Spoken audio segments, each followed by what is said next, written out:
Hi everyone, let's talk about this assignment. Your task in this homework is to implement a very basic version of Frogger. Now Frogger the game is composed of a few different elements. One is the frog, that's this brown diamond. The frog can move around based on your key presses, though it cannot move off the board. It can move left to right, it can move up and down. And the goal of the frog is to get across the board to the other side onto one of the green grass spaces there. Now, there are also vehicles in the game. That's these things in the middle.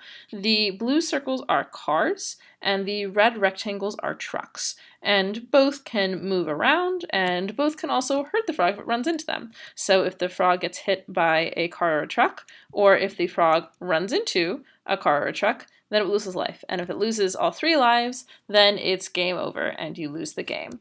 Now, obviously, you don't want to run into those things. Your goal is to get to the other side of the screen. So if I manage to get to the other side, but then go into one of these black spaces, I still lose life. But if I can get across there and get to the green, then I will win the game. The frog has 3 lives. If it runs out of all 3 lives, then it loses. Now, right now we're seeing a fairly small version of the game, but the size of the screen is actually based on the size of the window, where each of the cells will always be 30 pixels by 30 pixels. So if I change this to be a much longer window, if I make this 800 instead of 400 for the width, and I rerun, then I'll find that I have a very long window for my Frogger game, and that makes it fairly easy to get across the street and win. On the other hand, if I change this to be a very tall window, say 700, then when I run this, I'm going to have a much more difficult game of Frogger with a lot of roads with the cars and trucks going in different directions. Now, the way these are generated at the beginning of the game, random directions should be chosen for each of the rows.